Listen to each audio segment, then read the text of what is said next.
few things. Actually, yeah, no friends that are that important. Okay, so now, as you know, we've been training a squad to do tactical gameplay here. It's very slow. We're not the best in the world, okay, but we're overcoming this with tactics. All right. And we're going to be going over a couple things that maybe you haven't thought about because most of the popular streams, things like that, they don't really go over different types of play. They have a meta, they stick to the meta, and that's not really how I like to play games. Like I'll play metas, but I like having the open exploration of ideas, adapting to new situations. I like coming up with new things, how to play. That's what keeps games interesting to me. So how we go about this? Well, some people don't have natural aiming ability, skills, and things. You have to develop these over time. Some people you have to practice. Some people don't have time to actually practice things like this. We've had these kind of issues with the teams that I'm playing with right now. And we are overcoming those hurdles. One, I mean, as they get more confident and start getting into more gunfights, their aim will improve and they will become better. Now, there's two different things here. Is one, you either use more tools that can overcome those weaknesses, or you make your guns more efficient so you don't have to try as hard to be as accurate, which is what I did when I first came back to the game. So, suppressors and things, this is what you got to think, is you build your kits and your guns around the playstyle that you want to achieve in match. It's all a strategy to try and win the game. Suppressors are good. They keep you off of the map. They allow for a very flexible play style, okay, as well as getting off the map. Ghost is usually with this too because it gives you a lot of ability to kind of position yourself without a lot of influence from other people. They shouldn't be able to get a lot, and it's just if you're able to control your zones, people won't really be able to pinpoint you down. Now, we're going to start going into this with a few tips, a few things to consider. Vehicles, very strong. They're strong early game. They're strong late game. I don't care what part of the game they are. They might be more of a risk later on into the game as people have ways to destroy those vehicles. But here's the thing: vehicles aren't just things to run over people. At the beginning of the game, they are good. You're able to run over people pretty easy. Mid game and stuff, you got to think of them more like cavalry in an ancient army. Okay, you're using them for their mobility. You're using them for protection. So they're a form of mobile cover that allows you to reposition quickly. So you shouldn't have to actually expose yourself to the enemy as long as you can control the vehicle and drive it safely. You can use it to flank. You can use it to scoop up enemies. You can use it to get into zone. You can use it to push positions that would otherwise be very dangerous to cross. Things like this, especially the Bertha truck, since they can handle so much at the beginning. They're also a tactical choice because if you are a fan of C4s and stuff, you can make car bombs, and this means that you can actually pressure a full team with a car bomb, possibly kill them all just with one detonation, and it's a mobile bomb. So that works very well. If you have a team and you say you have 4 cars and you're in quads, you get 4 car bombs, that would absolutely decimate a full squad. These are kind of things that you got to think about too. So some other things to think of is camouflage. So different characters have different skins. It's sometimes hard to find things that blend into environments well if that's the kind of player you are and you don't really want to be flashy. But even if you do want to be flashy and you want to kind of camouflage towards the end of the match or whatever, something to consider that most people don't do in this game is spray paint. So some people do know that when you go into the gulag, you can spray paint people and paint them red.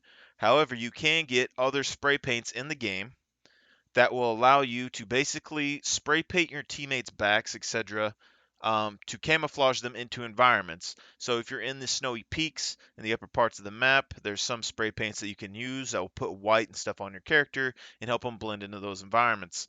These are things you got to talk over with your team, and you're going to have to work together to do these. But these are things that other players don't do that you could possibly do to win a fight or take advantage. It does take time to get the appropriate spray paints, things like that, and I'll probably have to try and make a list of some of these as we get going. But we just started implementing this as well into our squads. It's something extra that other people aren't doing that can give you an advantage.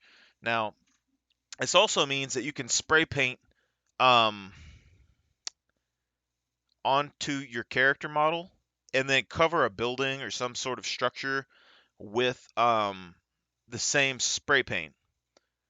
So when they look at you, they're not exactly sure if you are the spray paint or if you're a person because they're seeing the image on the front of your character.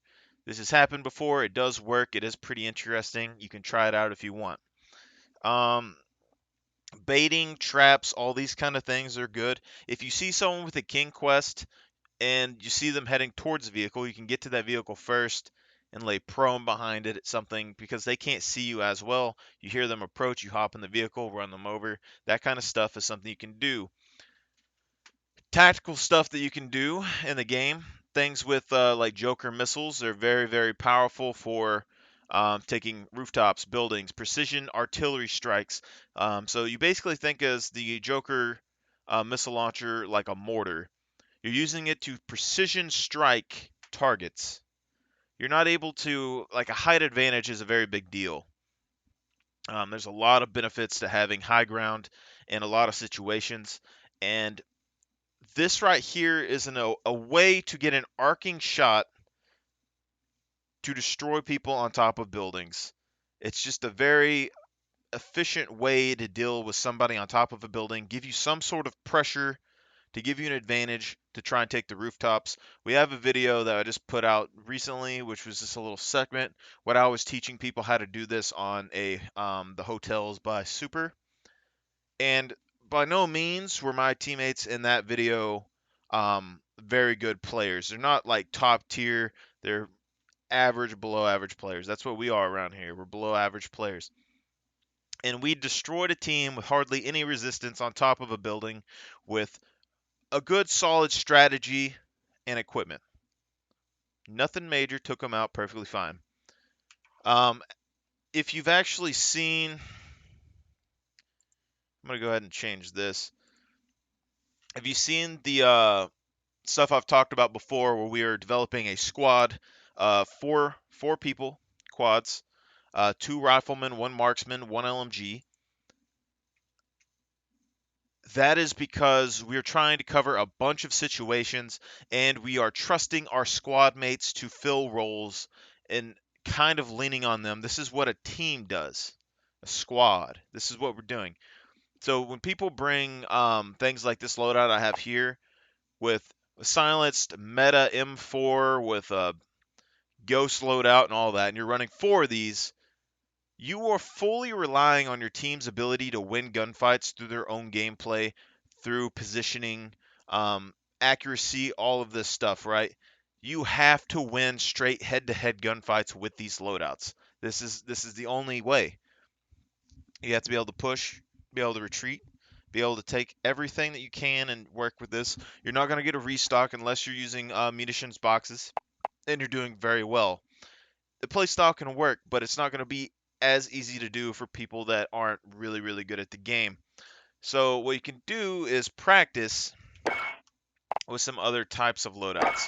So right here, I'm using a crossbow as like a marksman rifle because there's a couple of reasons here. And I'll kind of put us into the video right now. The new weapons that just came over from Cold War, I haven't got to test all of them so far. It looks like they have very high damage on their shots and stuff. From the base weapons that I've used in some of the game modes, they seem to be extremely accurate for no reason. For me, anyway. I don't know about y'all, but for me, they seem to be very accurate with no attachments. However, just because it's a very good gun doesn't mean that you have to use it. And this is something I'm saying. Even so, a weapon is meta. It's meta for a reason, and you should be able to counter that. So right now the kilo, or before these weapons came in, the kilo was a very, very good weapon. It was a laser beam weapon. I've used it before, but it was a bit too accurate for me, honestly, because the way I built it was there was no movement at all, and then the bullets looked like they were hitting, but they just weren't. But what happens is you have to find a way to work around this. So instead of switching a gun every time there's a meta, as long as you have something consistent that you enjoy, that you like, that lets you play the game how you want to play, work around that. Just improve with that weapon. If you want to get super serious in the games, by all means, go do the meta stuff later. But as you can see, M4 is my base solid gun. It's always been pretty good. I've never had any issues with my M4. It's pretty solid. And as you can see right now, this build is something that you would never see on a professional gamer's video. But this is what I've came down to, okay? As you know, when I first started, I ran guns like this with like commando foregrips and compensator stocks and stuff. And one of the particular reasons I love the M4, especially when I first started, when I wasn't even using 60 round mags, I was using 30 round mags, is because of the recoil pattern. The first 15 rounds or so in a magazine go straight up and down, which means it's very easy for me to adjust for that at the very beginning. And when I was using 30 round mags, you could burst 15 rounds, pause, burst 15 rounds. And you just have two vertical straight up and down lines. It's very simple, very solid. It usually took me about 9 rounds, or no, it took me about 12 rounds to down somebody. So usually I could take out uh, two people with a 30 round mag back then. If you're using 30 round mags, you got to think about what you're using on your gun. Um, I'm kind of getting a little bit off here, but here's just some things to think about. If you're using a 30 round mag, things like the commando foregrip don't work very well with 30 round mags. As far as I'm concerned, anytime I've used a commando foregrip with a 30 round mag, it doesn't have time to start adjusting the recoil before you run out of ammo. So it doesn't really seem to be that big of a deal. Whereas with smaller magazines, more recoil control seems to be better, like the vertical recoil control, because a lot of guns have a lot of vertical at the beginning, especially like with the M4, and then it drops off. When you're using 30 round mags, you have to be able to hit your shots. You cannot waste your bullets that much.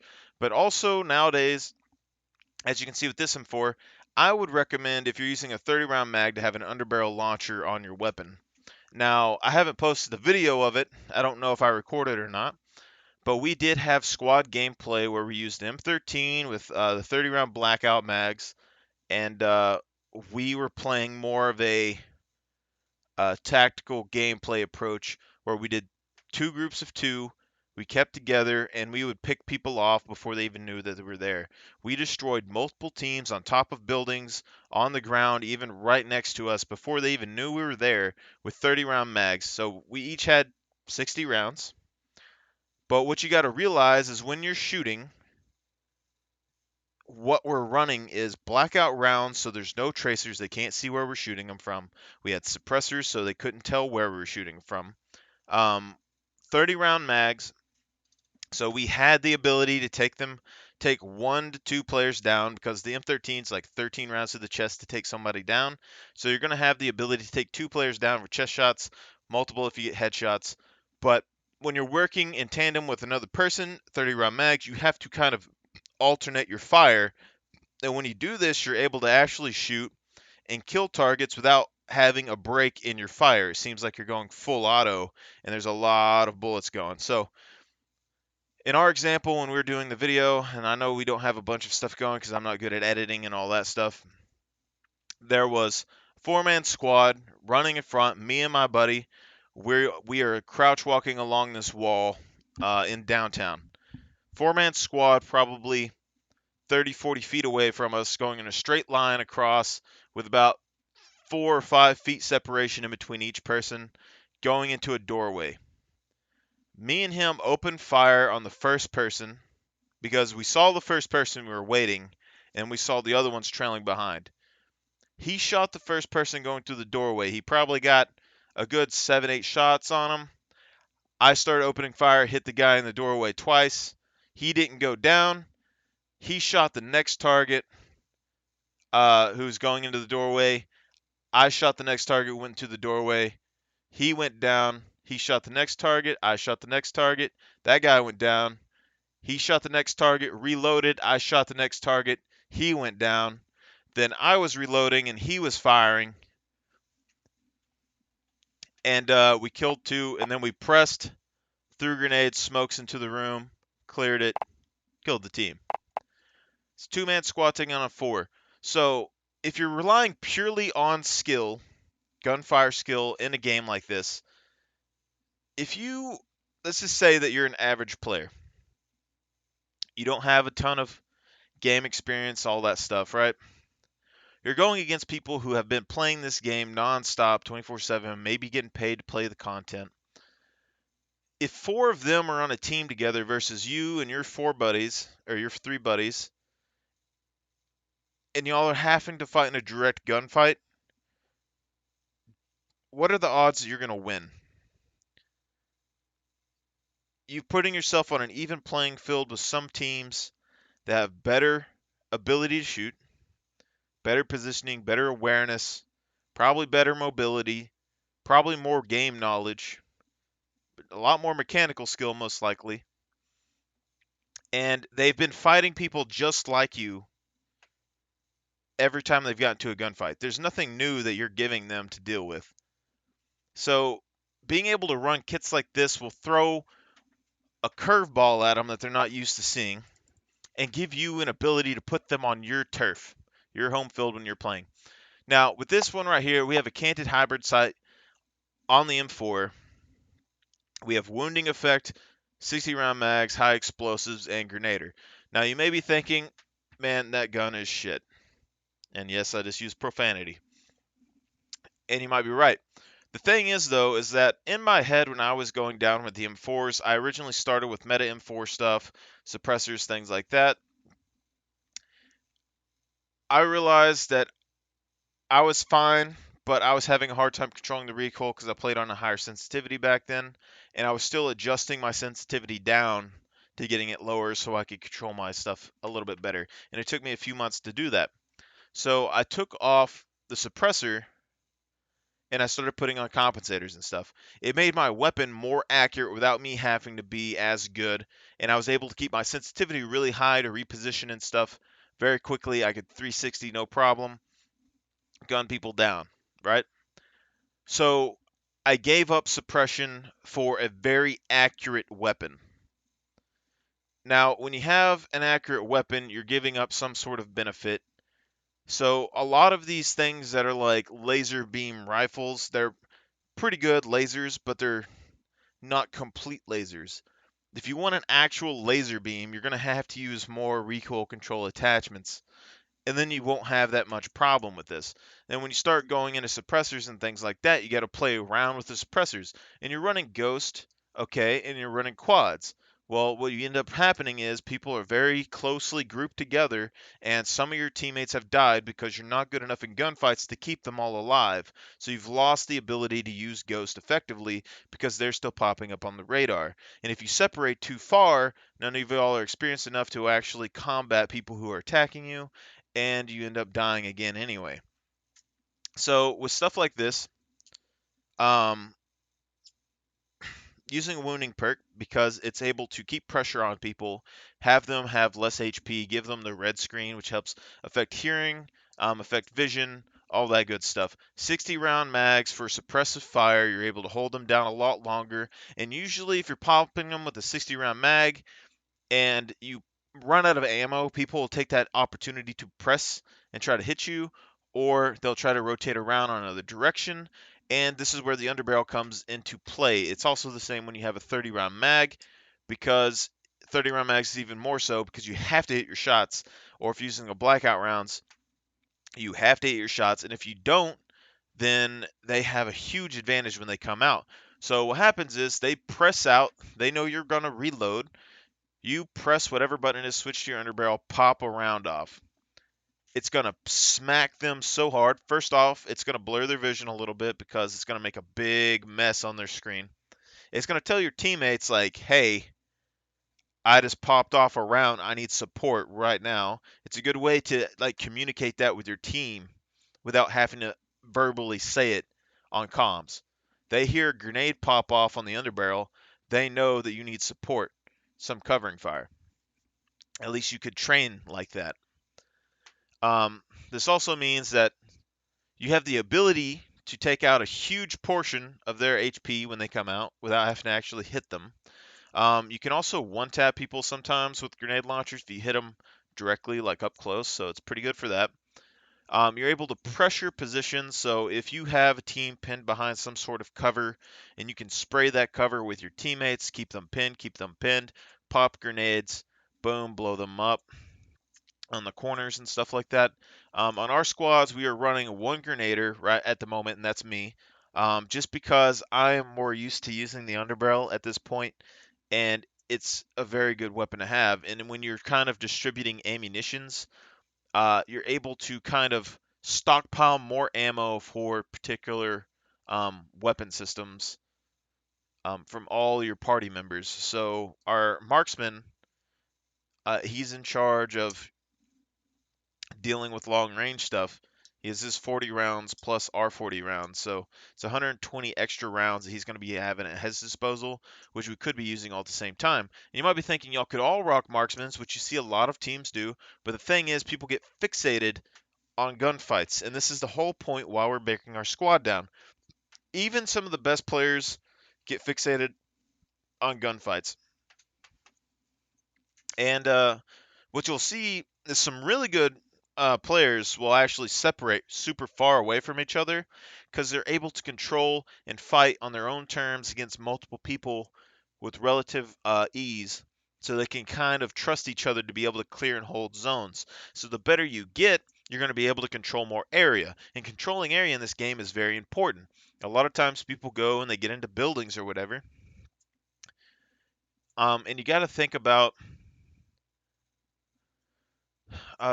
what a building is.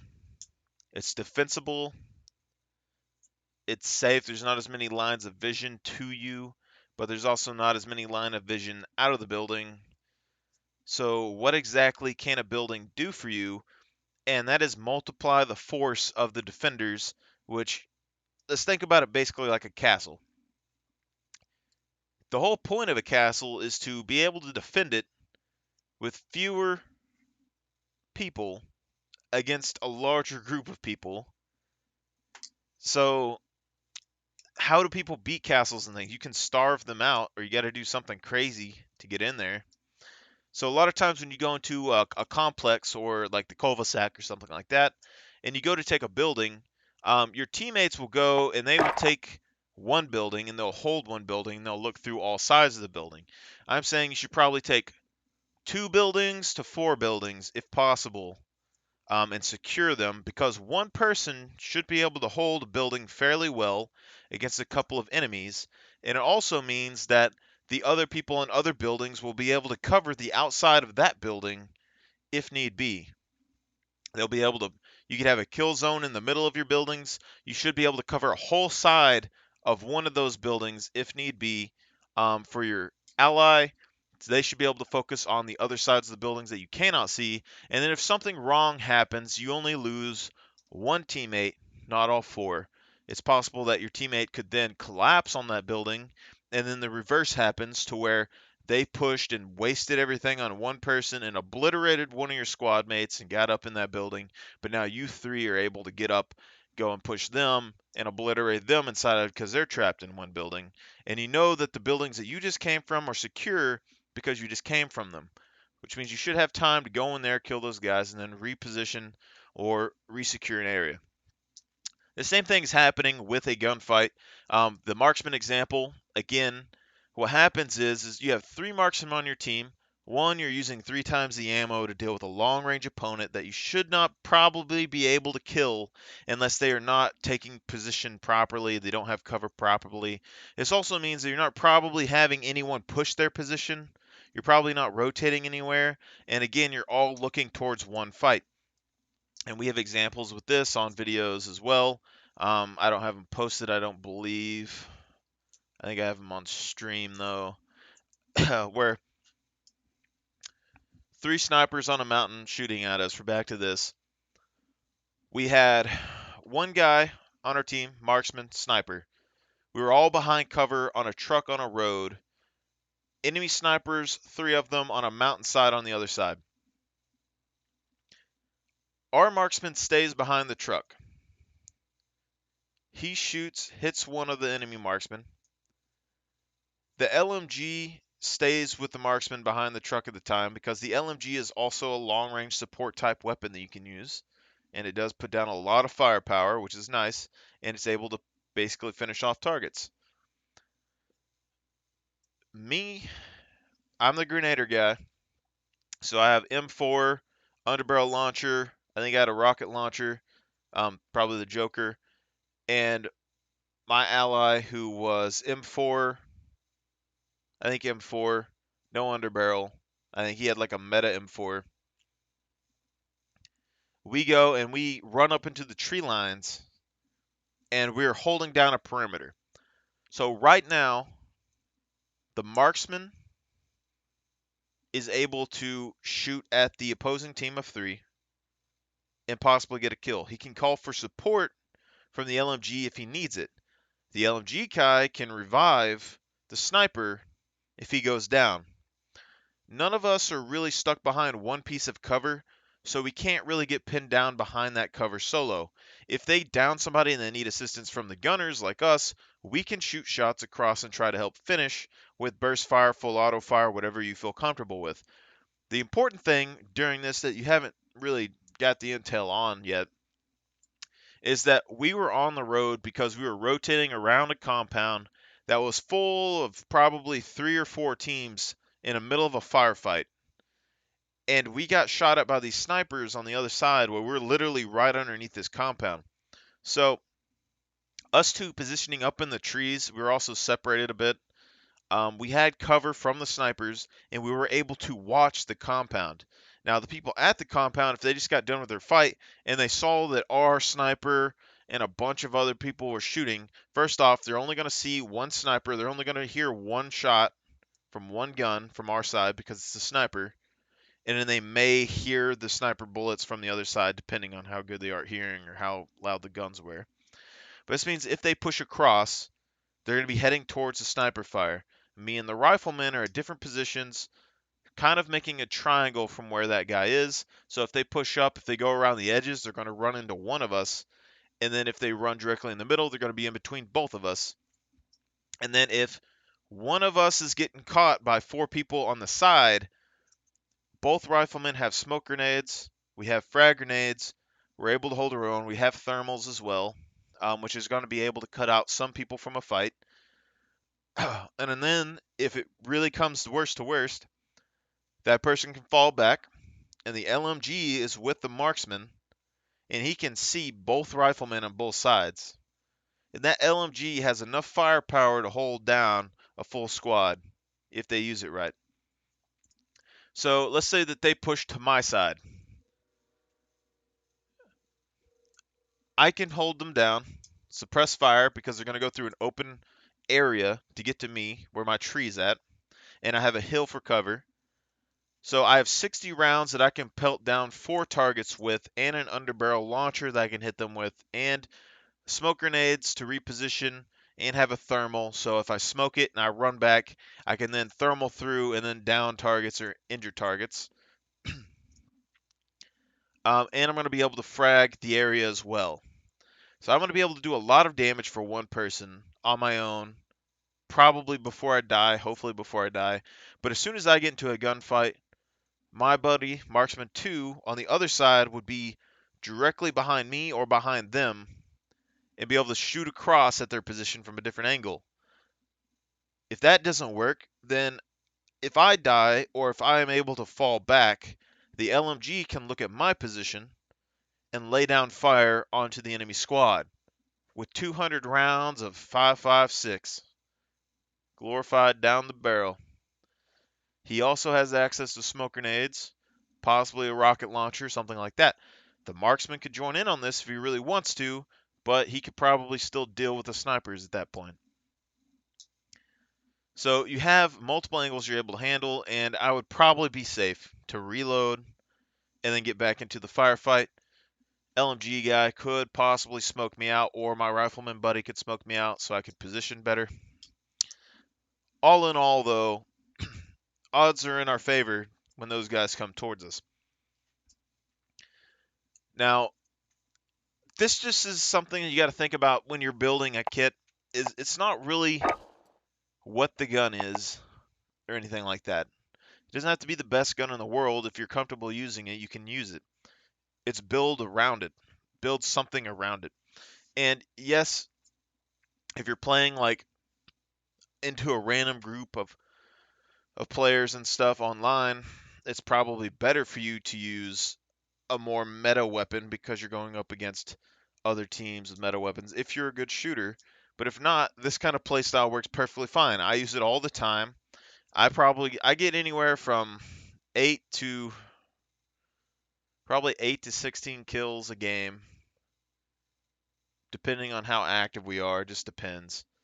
But generally, I get a solid 8 in the first couple circles. It's not a big deal. And then we go through the game match. Now, at the moment, my teammates are good enough to hold their own, but I don't have them to the point where they can actually win fights for the most part. They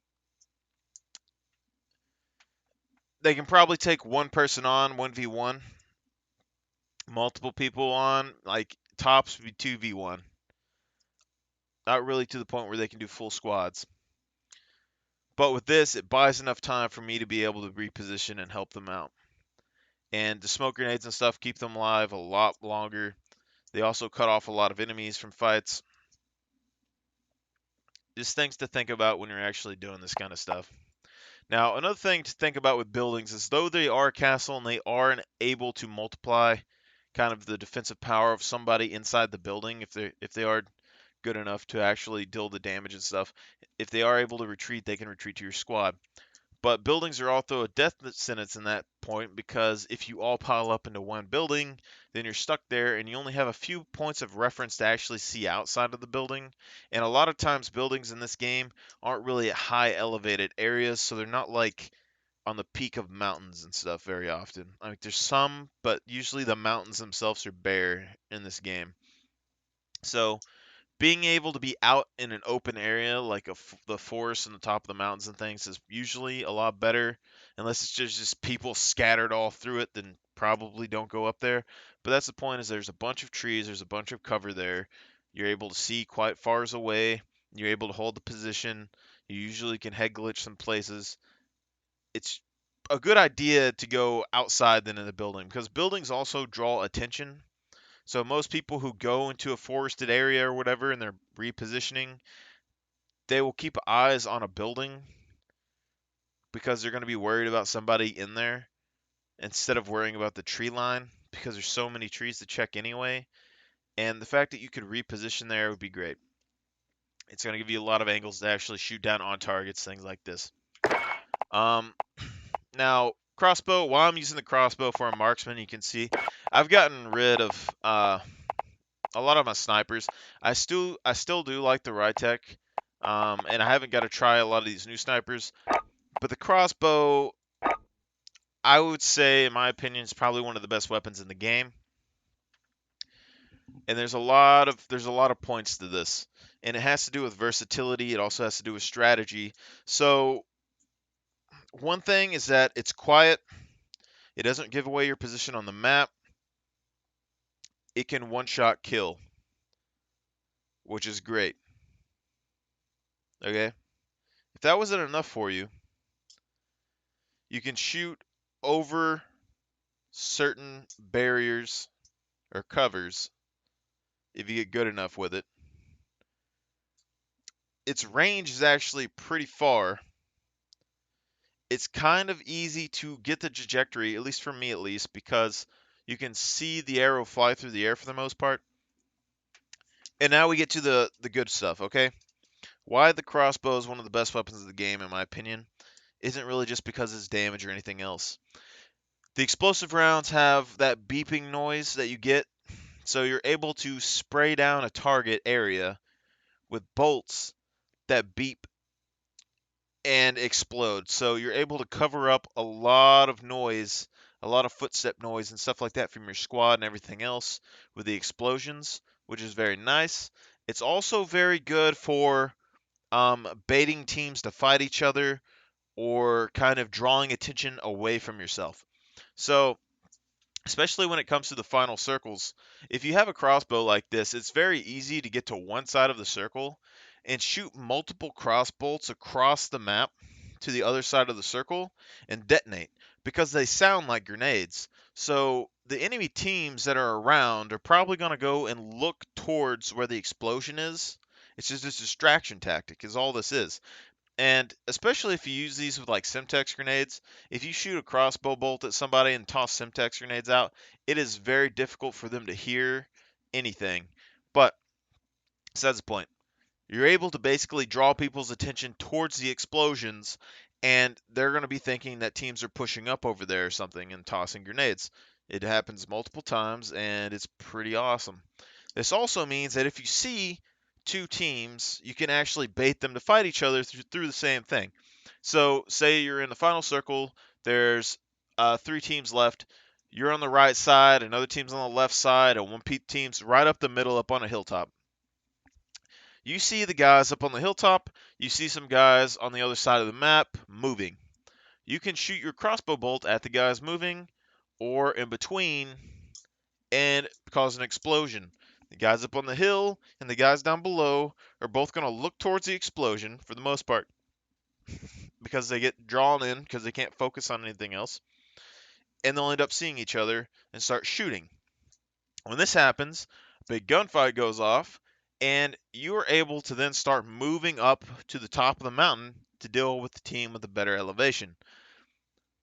They would probably win that fight. They're probably going to deal a lot of damage to the team below. They're going to be taking a lot of damage from that team below as well, but they most likely are going to die because it's going to be hard to finish them because they're on top of a mountain.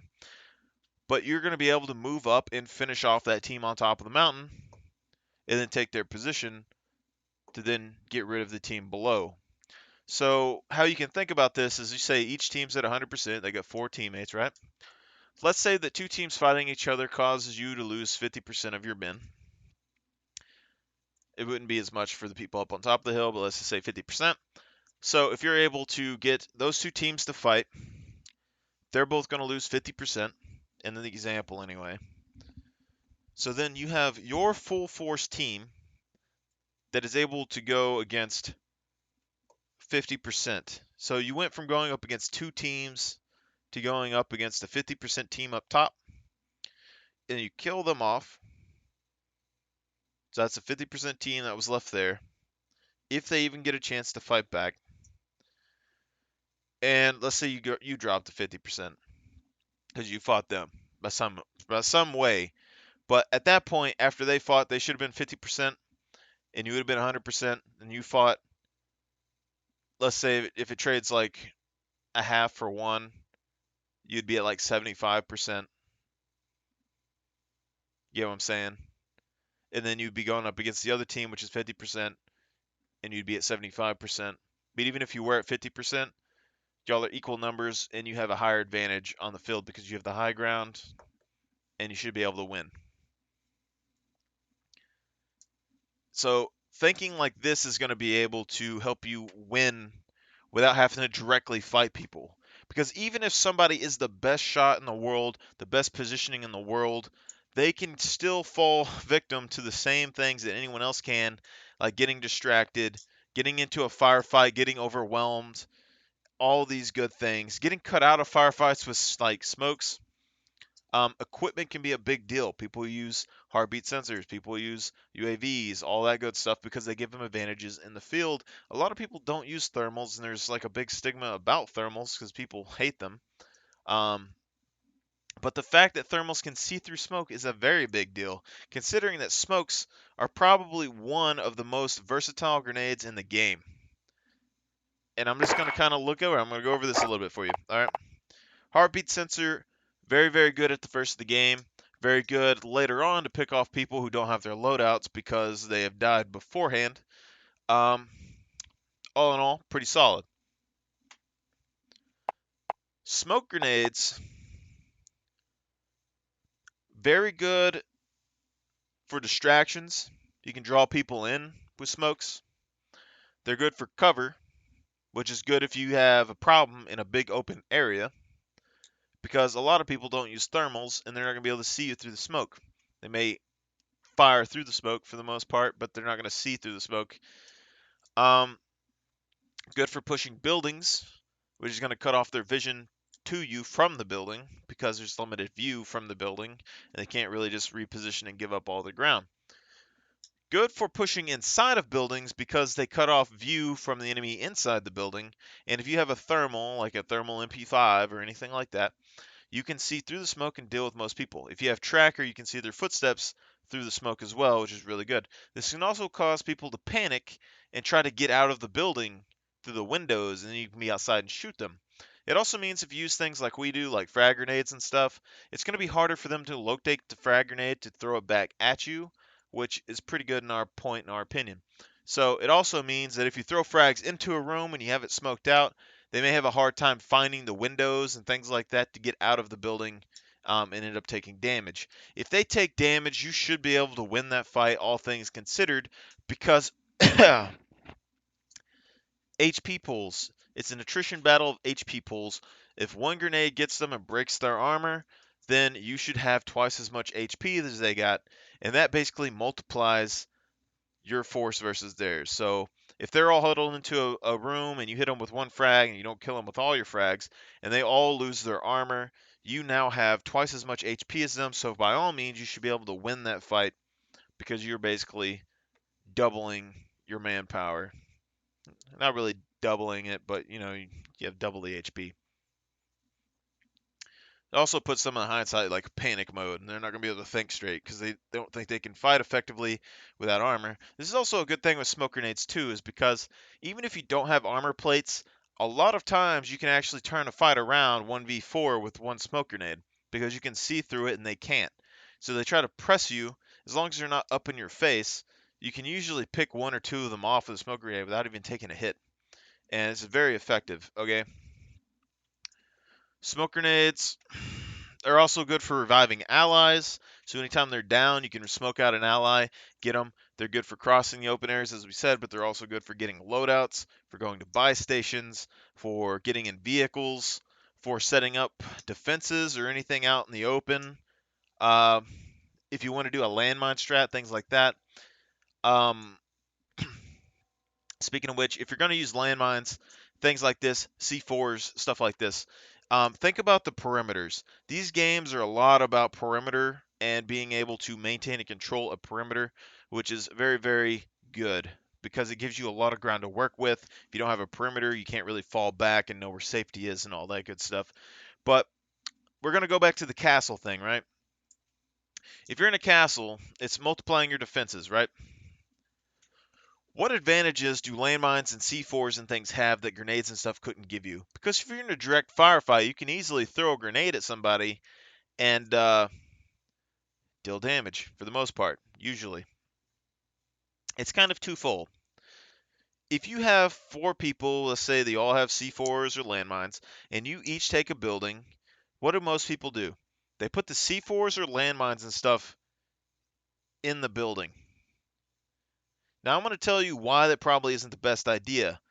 Mainly because if you have that many C4s and landmines, you can set up a perimeter around the buildings.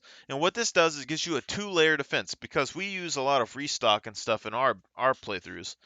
And if you don't, you can easily use munition boxes or anything like that. It means that if you have a building and it's surrounded, you can put 8 landmines or 8 C4s, whatever you want, around cover on the outside of the building or just around the building in general or around choke points around the building in general. Things that a lot of people go through, walk through, going to go towards a doorway or whatever before they get inside the building. Because if you go back and you look at any game, Rainbow Six Siege, any kind of shooters, even real life, one of the most One of the worst periods in the game is getting into the building. Once they've gotten an established foothold inside that building, a lot of your power goes away. It's the same thing with castles. If you go and they get inside the castle, then they can use the castle to their advantage. You don't have the walls to keep them out anymore. That's the whole point, is to keep them out. So the C4s and stuff are going to be able to deal damage to them outside the building, possibly help finish them off, at least pressure them a little bit or make them do something else. But why is that better than a grenade? Because you could easily throw a grenade at them outside. And this is why. If you use restock or something like this with a C4 or a landmine, you're going to be able to double up on your defense. So you take a building or you take some open ground out into a tree line or something, and you set up a perimeter. You have landmines and stuff out there that could alert you with people sneaking up. It could help you if they go and try to get a cover in the middle of a fight and detonate it, things like that. But it means that with restock, you can put down those 2 C4s or whatever, 2 per, so it's going to be 8 C4s, 8 landmines, wherever you want, and then set there. So if you do recons or something and you know the last circle, you can set up a defense, and you're going to restock those 2 landmines or 2 C4s, which means that you're going to be able to have up 2 perimeters. And we know that like 1 C4 or, well, you can use C4s, yeah. C4s, claymores, everything else. Uh, you're going to be able to set up 2 lines of defense with those right there. So they'll detonate the first ones during the fights if you're lucky, or if you're smart enough to know where they'll probably go, because people tend to have habits to go to the same spots all the time. And then afterwards, let's say you're in a building, they push up. Maybe they only hit 1 or 2 of your landmines on the outside. They push up. They get close to the building. Okay. You can throw out more landmines inside of the building. Now, this puts pressure on them because, one, they just took fire from outside of the building, most likely from you. They might have just gotten hit by a landmine or something, which if it downs somebody out there, they're probably dead or they're out of the fight. And if they try to revive them, they're taking another person of theirs out of the fight, which is keeping them out of the building. And then on top of that, if they somehow manage to get from all the way out there to inside of your building, they probably didn't have time to armor very well. If they did, good for them. They might have not had time to reload or whatever else because they're trying to rush to get inside. If they're using smokes and stuff for cover, you're not going to be able to see them as well anyway, and the landmines might actually help you keep them out.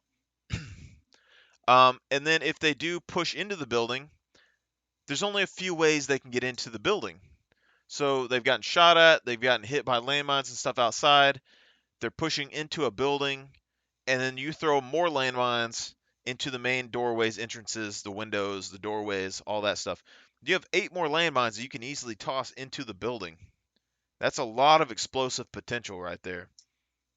You could easily cover the whole floor and even the attic with landmines. And so they're going to be beaten up before they get in, and then they're going to be beaten up again. This is giving you an advantage because you're going to be able to lower their HP pools, lower the amount of men that they have. If you really wanted to sally out of your castle and try to deal with this, if they happen to hit your landmines and 2 of them get downed outside, you could easily send somebody outside to help finish off these people before they get in. On top of that, with us, we still use smoke grenades. So you'd be able to use smoke grenades, send one person out, smoke out the area, and then have him just finish them off through the smoke, which is pretty nice. But this takes a lot of preparation and time to do this. So if you end up trying to play with these kind of play styles, you have to be able to have people that understand what you're doing and try to use it. Now we're going to continue going through some of this. So why use smokes instead of stuns? Because stuns are easily one of the best things in here as well. Stun grenades, still love them. Better for close quarter situations, times that you know that there isn't a lot of open. If you have a lot of cover and there's no real need for a smoke grenade, um, I would say downtown, but downtown, probably something like downtown or the cul-de-sacs where there's a bunch of buildings, um, possibly like police stations, superstores, stuff like that, airport. Stun grenades are very good because one stun grenade can easily let one person on your team wipe out a full squad, which is nice. So these are something to use, and I do still have them on kits because they're very good at close quarters. You're not really going to get much better with a stun grenade close quarters, but the fact is that smoke grenades are just more versatile than a stun grenade. So even though a stun grenade can win you a fight very easily, it's not going to help you survive if you get caught out in the middle of nowhere with no cover, which can happen because people can be sneaky because they also like running ghost. Flash grenades, I don't really see these being super useful. They're okay. They blind and deafen targets. It really only matters if they panic because it's a very split second where they can't see. And if they're aiming at a first off, if you throw a stun, it doesn't last very long. So they can very easily just kind of suppress the area that you're gonna like run into, and then they're gonna be able to see just fine. It only really works if people panic and they like run out of cover or something because they think they need to get away but they can't see, so it doesn't matter. So I'm not really a big fan of flash grenades. Um, you could run these kind of things, the stuns and the flashes and stuff on your underbarrel launcher if you want to, but for me personally, although I do love having concussive grenades and things, concussive grenades are more of a close range option. And with a underbarrel launcher, you can't bounce them around the walls, and there's a limited range that you can use them, and it's very difficult to use. Same thing goes with the explosive underbarrel, but it doesn't really help out that much because the limited range and stuff. Explosive underbarrel thing's just good for like a panic. I don't have no ammo. I've hurt them. They're trying to get after me. And this is also where the wounding effect comes in because if you're able to get someone wounded, even if they do plate up, they're only going to have like 150 HP or something, which means that they're going to have to wait. If they try to push you beforehand, that underbarrel is going to tear them up. Like they're not going to, even if they managed to get cover and you were suppressing and they plated and they only had 20 HP and now they're to like 170, if you underbarrel them when they come back out, it's just, they're done. Um, Snapshot grenades, one of my favorite. Honestly, I really love snapshot grenades. However, this item is a love hate for me. Because if you're bringing this, you're giving up smoke grenades, you're giving up stuns, you're giving up so much potential to win fights here. This gives you more information. It's solid. It's okay. If you use it on an underbarrel launcher, I personally like it on an underbarrel launcher because you can bounce it off of walls and things inside buildings really well. The thing is, though, is that it can be very difficult to use with underbarrel launcher because it'll shoot it very, very far. If it hits a rock or something, it will bounce and ricochet to who knows where. And if it goes really far, you're not going to be able to see it proc, which is kind of an issue. These, I really do like these. I would say if you use these, don't use them on every character. Still run the smokes or something, but maybe make your marksman or somebody like that run the snapshot grenades. You can just use these with like restock or not restock. Well, yeah, you can. Um, you could use these with munitions boxes. The likelihood of you needing to use one of these in particular isn't very high, I would say. It's not like super high up there on things that you would use consistently. But things like a marksman rifle, classes that have uh, like single fire weapons, things that aren't very good, like close quarters, this helps out a lot because it's able to give you information on where they are before you push in. It's also very valuable for your team just to know where they are when you push in and how many there are, because a lot of people don't use battle hardened for the most part. Very, very situational, very nice item, especially for buildings, especially when you're pushing up on buildings. I haven't really implemented this too much into squads, but if I did it, I would probably put it on the marksman or somebody. Um, Mainly just because this is something to consider with smoke grenades. Two people, if they alternate smokes, for the most part, can keep almost 100% smoke screen going if you really need to. I mean, there's going to be a little bit of gap in between. 3 would definitely seal it up. So if you have 3 people with smokes, you can definitely run snapshot grenades or something on the other class. The main thing with us is that we have somebody in our group run high alert because they're the scout. So anytime that you need some looting done, if you need someone to go out in the open, high alert, MVP, best perk. That person knows what they're getting into. They know that we can cover them. We can give them smoke, covering fire, whatever they need to get back to us if need be. But high alert's going to let them figure out where people are that they're not looking at and tell us where they are. So very, very good skill, high alert for a scout, which I would recommend if you're doing strategic gameplay with the squad, because that thing will save your ass. It's also very good later on into the match. So at the very end circles, things like that, if your team is positioned or trying to position, it's very, very easy for that person with high alert to tell you where somebody is because they're looking at you in the back and save your life. Personally, I would like it on a rifleman, most likely. That would also work very well because if you have it on a rifleman, you're going to be able to have them with you when you're pushing buildings. So, very good to have that. Um, Smokes, probably best to have them on one of the riflemen, maybe the grenader, um, then maybe the LMG guy for the most part. Now, 3 people would probably be later on in the match if we're using all smoke grenades, but at the first of the match we use point man because it's going to get us more money to let us buy more tactical equipments and things like that at the early stages of the game, and then we'll get our next loadout, pack it up, and then drop it for whatever, more smokes if we need be. But let's go on here real quick. So stems. People don't use stems very much in Warzone. Here is what I can tell you about stems. 1, they help counter wounding effect. Very nice. 2, they let you tactical sprint more, but it doesn't really matter so much about that because um, when you tactical sprint, you can slide cancel it and infinite sprint anyway, so it's not a big deal, even though it can cut a little bit of time off. Main thing is that it's giving you a bunch of HP. It is regenerating your HP. And although this isn't really the best all the time, it is good for close range engagements with stuff like MP5s, SMGs, stuff like that, because you're able to double your HP and go back.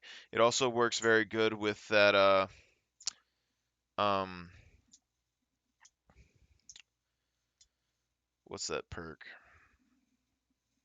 It works very good with quick fix.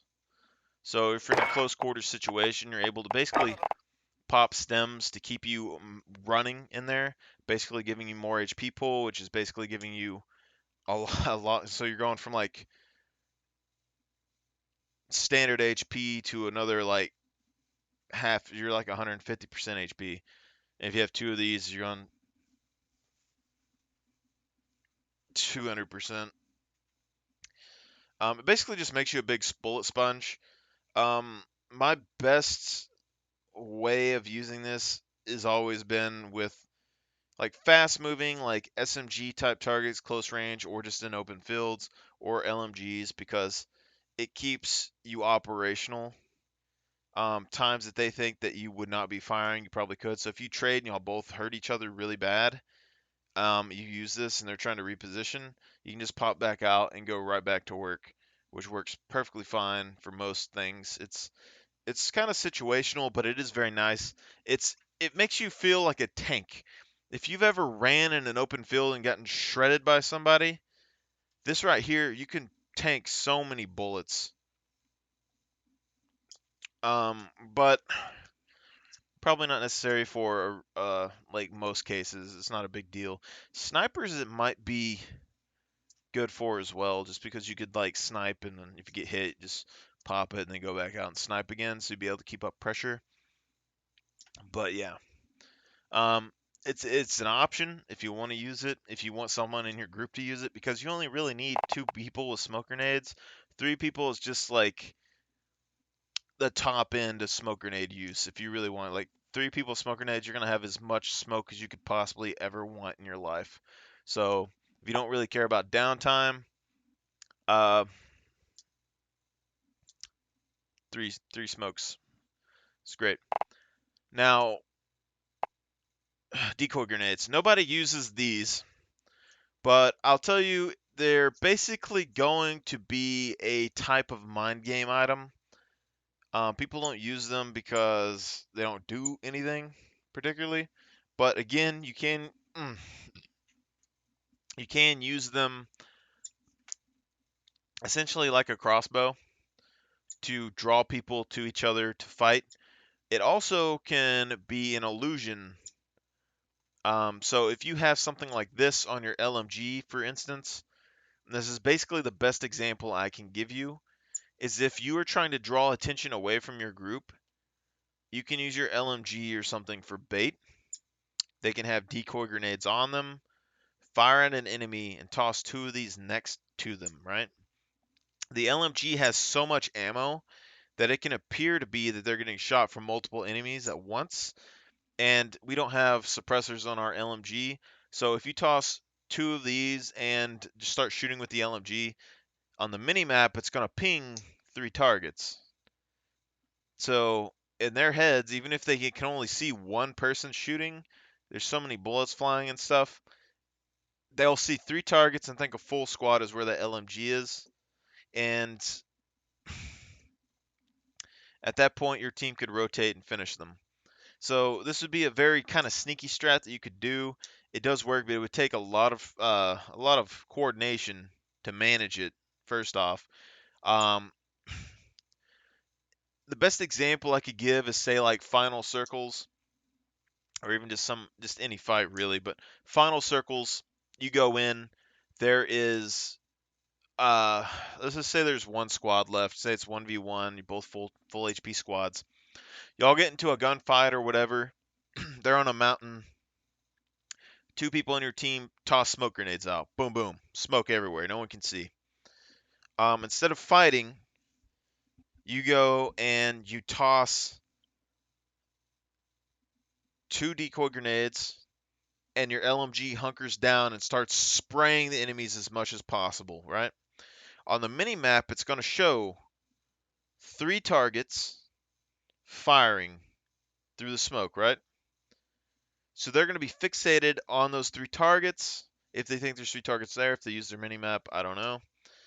And it gives you time for the rest of your team, all three of your team, to push forward and get into position to flank the enemy. Because they're expecting three targets to be behind the smoke shooting, and there's enough bullets flying from there that they'll probably think there might be three people. And then, yeah, they're not there. You're fighting them where they are not.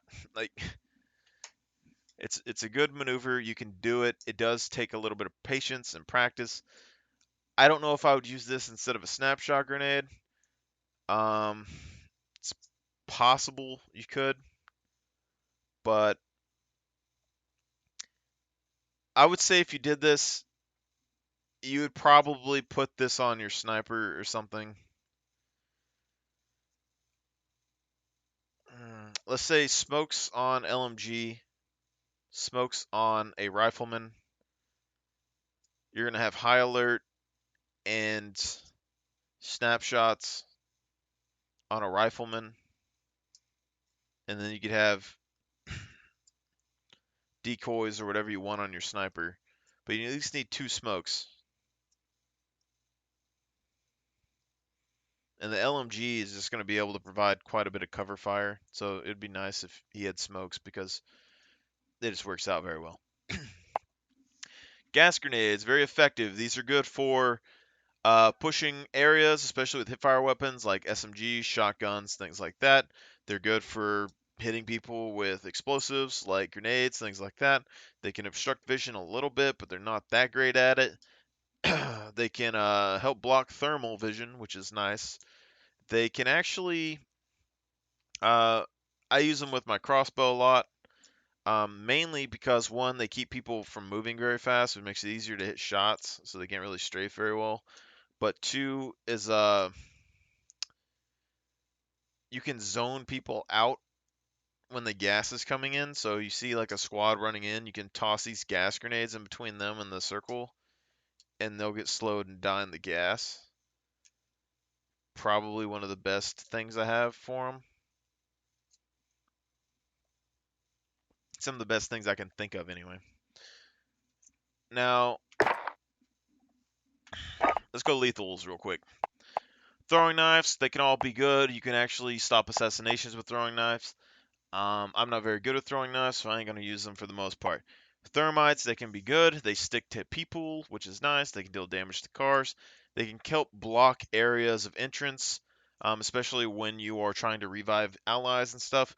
You can use these with smokes or with gas grenades. They work very well for that. If you're kind of an aggressive player and you want some more defense, um, thermites and gas grenades are a very good combination to buy you time to be able to resurrect allies and things like that, and also pin down enemies and finish them off, because the gas grenade is able to slow their movements enough to where the thermite can kill them in an AoE, which is pretty nice. Proximity mines, as discussed, just good. They distract people, they make them go prone, which can give you an advantage because they're on the ground. They only have one way to move when they're on the ground. That's up. You can blow up vehicles with them very well. You can bait vehicles with them, which is another thing you can do. Um, AoE defense. Biggest thing is that you don't have to be around to activate them, which is nice. You can throw them off of helicopters and stuff on the ground, which is good. Also, helicopters are one of like the most OP vehicles ever, especially now that they have machine gun turrets on it, which I don't know where that came from, but very good. Flying's always good. Air superiority. I don't know if they have ammo limits either. Haven't looked at it. Um, just all around, this is very good. You can bait supply boxes, um, loadout boxes, pretty much anything. Choke points. All these throwing knives are pretty much the same. Simtex is very good. You don't have to cook them or anything, so they're a very fast, effective way to get rid of people. Biggest benefit is just the noise, because they're able to make a lot of noise. It's going to help cover up footsteps, draw attention some places. The explosion, not having to cook it, it's just a faster way to actually deal with some people because it puts you at less risk when you're throwing it. Sticking to targets is a big thing, because if you are happen able to stick it to a target, you can also stick it to vehicles. It can do quite a bit of damage. Very nice, very well rounded. C4s. People don't use as many C4s these days. I don't know exactly why. It's just because they can't throw it as far. C4 is easily one of the most versatile lethal equipments in Warzone. First off, car bombs. No other thing that you could possibly do to a car turn into a car bomb. But a car bomb can very easily defeat a whole squad if detonated properly. Very nice, and it's mobile, so you don't have to worry about that. Also, you can have two C4s on the ground, and they can recharge, so you're going to be able to have 4 total uses for the most part. Another big thing is C4s can't just be detonated when someone walks over them. So if you're trying to set up a trap with somebody and they don't happen to notice that there's C4s on the ground, it's not going to give any um, basically it's not going to give any like loud notification that it's there. Like, it's not going to just beep and fly in the air and blow up. It also means you're going to be able to time it a little bit better, things like that. It's essentially a landmine, but it's able to blow up vehicles very well as well. Um, and it's just very versatile. It doesn't have to be on the ground. It can be in the air. It can be on the wall. It can be underneath a vehicle. You can put it on yourself if you want to, I guess. I don't know. You can put it on drones. Very versatile equipment. So if you do like tactical stuff or just messing with people, this is great. You can still set up perimeters and stuff with this of buildings, because you're going to be able to get into a building. You can set this around in tree lines and stuff just like anything else. I'm not a positive on explosion radiuses with all these things, because you can see like the proxy mine is a 360. Just heavy damage to vehicles. It doesn't really tell me an explosion radius. I don't know. I do know that these things blow up vehicles from a very far distance away, which is crazy to me. Although I do think landmines probably have a bigger explosion radius. Not sure. But they definitely have a small trigger radius, which is like I don't know, like 50 meters or 25 meters or something. But this basically just means that you're going to have to manually control this, which is fine as long as you know what you're doing. So you can easily place these on trees, on the back of trees, in the grass, um, on other buildings around the area, anything like that. And just wait for people to come in and detonate these. It will take coordination from your team, but you can easily destroy a lot of people with C4s. A lot.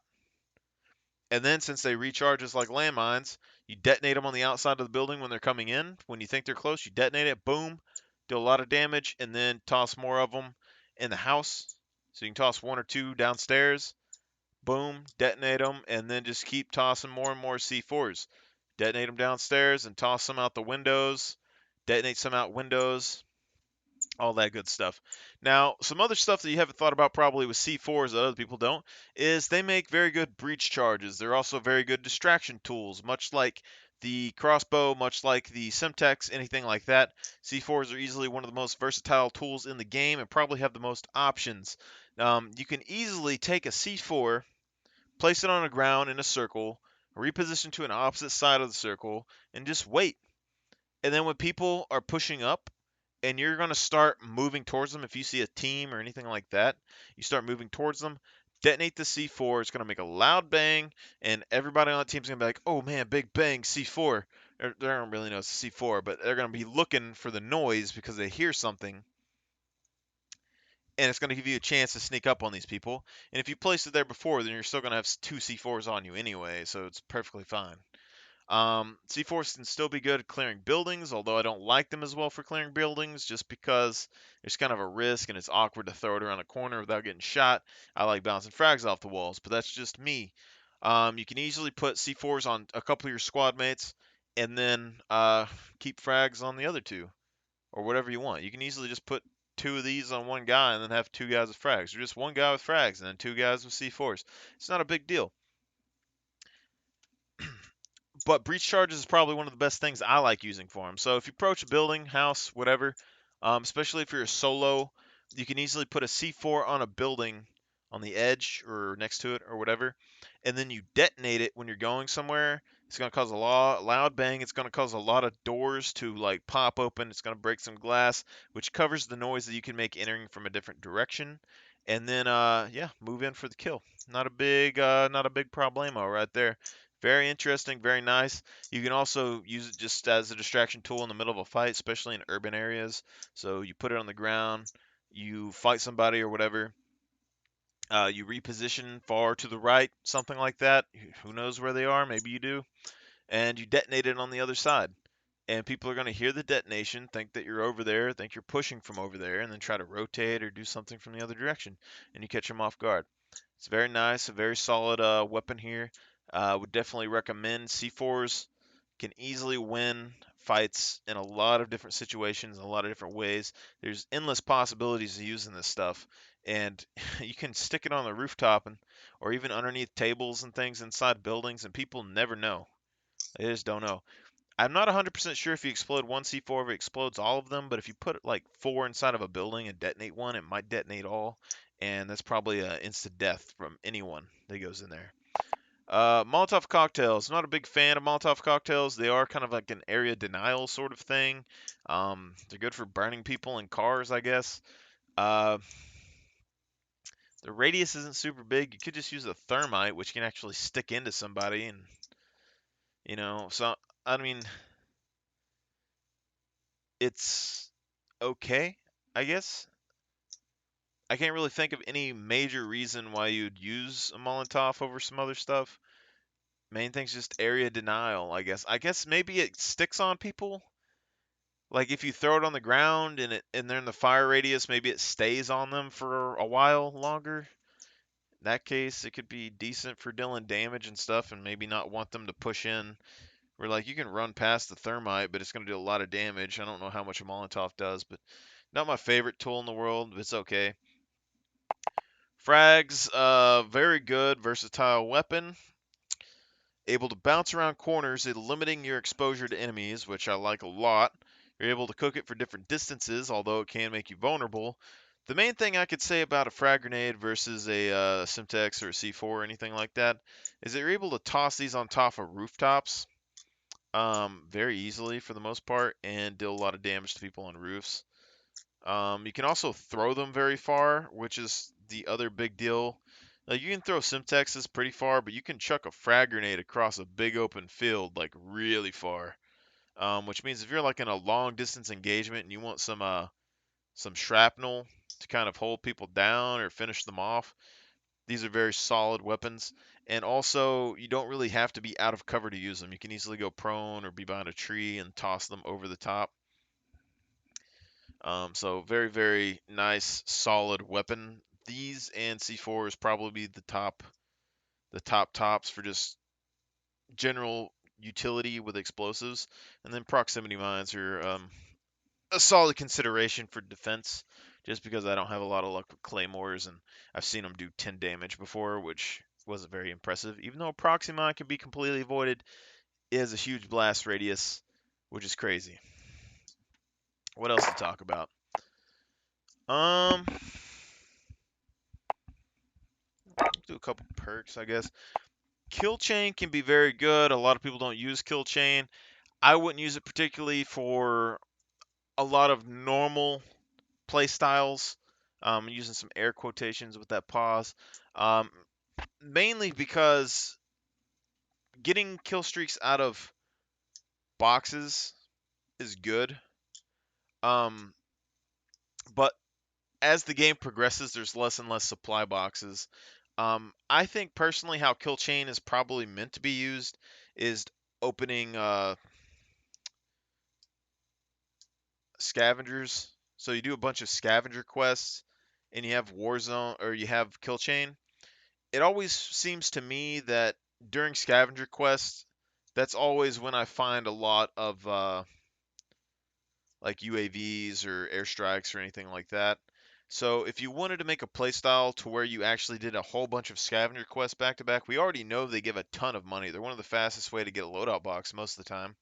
So you don't really need point man at that point. And kill chain is just giving you a bonus on top of that because one, the scavengers are able to give you fresh boxes that no one else can get as far as I'm aware. And on top of that, if you're able to get more money from drops in scavengers, that's really good. If you're able to get a bunch of equipment in the scavengers, plus you're getting the money from finishing the scavenger, plus you're getting an armor vest from the scavenger, which is 8 armor plates, which you could distribute to your team if you really need to, which is quite helpful. You're going to be able to get kill chains. You're going to have 3 boxes, chances of getting extra perks, which could be another 3,000, 4,000 money right there. And that's pretty much how I could see this being used for the most part. You could easily put this on any player in your squad if you really wanted to. We use cold-blooded for the most part because we're using smokes and we don't want people with thermals to have an easier time seeing us. But sometimes we use scavenger to get restocks of missiles after we kill people. EOD is still a really good one. Double time is very good. Just increasing sprint durations and stuff. The sneak crouch movement's probably the main deal there. Um, quick fix is okay if you're in the close quarters combat situations, things with like R9 shotguns and stuff where you can finish people off very quickly and kind of keep going in the fight. Especially since R9s can pretty much kill somebody instantly and then do it again. So like if you have full HP bar, you're probably not going to die for the most part. But kill chain's very good thing to have if you really want to do some scavengers or something. Not exactly sure how efficient it is, but we have to do some testing to figure that out. Probably good to have on your scout. Just something to consider. Because they're going to have the uh, high alert effect. So, next thing we can do, high alert. Probably one of the better skills in here. This is very good skill, especially if you train with it a little bit. You can win fights like crazy with this. It'll tell you when someone's looking at you, and you can reposition. So you don't have to think about turning around. You just got to know that they're there and that you need to reposition to cover on that side. Main thing to know with this perk, very good. It's very good at finding people. It's basically like a heartbeat sensor. Very nice. Uh, easily one of the tops. Overkill, very good. Early, if you really want this, it's good. But you're giving up stuff like grenades and things like that, which can benefit your primary weapon that you use, and you can easily go get a secondary weapon off the ground or off another crate. So overkill, situational. It's good for like snipers and stuff early. Um, and so they have another weapon to use with it, but it really just depends. Ghost is another really good one here because you're able to get protection from that if you're wanting more of a sneakier play style, not being seen by people. Restock is the main one that we use, so we recharge equipment over 50 seconds. It's going to be really good for all your grenades and stuff like that. 50 seconds for an equipment is not bad, and if you have it on 2 to 3 people, then you're getting 2 equipments every 50 seconds or 3 equipments every 50 seconds, which, 3 grenades is quite a bit, and 50 seconds is not that hard to actually get a hold of in a fight. So yeah, you go in, you fight, you throw some grenades at people, reposition, fall back, whatever you need, 50 seconds. You get 3 more grenades you can throw at people. It's pretty nice. People don't expect it. Turns the tides of battles because they have less HP than you as long as you can hit your grenades. It also means if they're sitting on top of a rooftop, you can grenade the hell out of them for as long as you want or until they come down. Now, hardline, not 100% on this, 25% off kiosk prices, kill streaks, field upgrades, things like that. It's good. I consider this to be more like if you're wanting to play super aggressive. If you've seen some of our videos where we do these supply run things, where basically it's like a bounty hunting quest, but instead of bounty hunting, you go and you do a supply run, and you go and get a bunch of UAVs and pop a. So at the very first of the match, say you go and you do a supply run, you drop, you get on the supply run, you get 4 UAVs. So at that point, you can pop 4 UAVs one after the other and kill as many people as you want and take their money and all the stuff around it. And then, go and do another supply run and get more UAVs or more,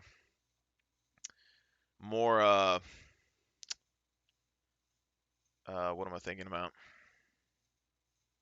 Munitions boxes or anything like that. So this is pretty much for if you want to be like a super aggressive person because you're not earning the money from the quest because the supply run only gives you like 1,000, even though Point Man would be good for it. But the 25% off is just going to give you more value out of your money, and also it's just you're getting free stuff or discounted stuff off of the kiosk anyway when you do the supply run. So it's like 800 bucks, and then this gives you 25% more, so it's or maybe it's 25% off the whole price. So it's going to be pretty cheap. Anyway, it's just going to make your money go a lot farther if you have hardline. Um, and then Point Man is if you're doing a bunch of quests, if you're doing King quests, if you're doing uh, uh, really, it's like kings and scavengers and bounties, stuff like that. This can give you a bunch of money because it's basically gonna like double how much money you get from those things, which can add up very, very quickly for the most part. Very good thing to have. So that's pretty much the 2 of these. At the first of the matches, I would probably consider having one or the other, just because it's going to allow you to get more equipment early on. And those cluster strikes, UAVs, all those things, very important in the game, especially very important early as well. And being able to have a bunch of those gives you a bunch of tactical edges that you can have over your enemies that don't have options of those. Easily can suppress targets, finish off targets, keep people out of circles, distract them, get rid of vehicles, help with juggernauts, all these kind of things that you can think about. It's very crazy. Let's go for third perks. So tuned up, reduce revive time by 25%. This can be very good, especially if your team is in high pressure situations. It's very good if you don't need something like amped, which swaps weapons faster and stuff. As long as you're able to have a tactical edge on your enemies and you know what you're doing, you probably don't need access to amped. But amped is a very good perk for like very aggressive play styles where you push in, you got to swap weapons real fast and reload. Uh, it's also very good for rocket launchers and things. Personally, I used amped a lot when I use my rocket launcher. I also use it a lot if I am doing close quarters engagements because it is possible that I need a lot of stuff like this. But we only really need like two of these maybe on our team. Like you don't need all of this. So having 2 people with amped or whatever else, or yeah, 2 people with amped and then like 2 people with tuned up is very nice because then it means that you're always probably gonna have somebody on your team that can revive somebody very fast. Also, if your close range people are using amped, it means that your LMG and possibly your sniper are using these. And if you're using an LMG or a sniper with amped, you probably like snipers would get more benefit out of it for the most part. Um, yeah, just give me a second. Uh, snipers probably get the most benefit out of it for the most part. LMGs, it's going to take you a long time to get the gun out anyway. So having amped isn't really going to help you that much compared to just repositioning or something like that. You don't know. We'll continue this on another video. So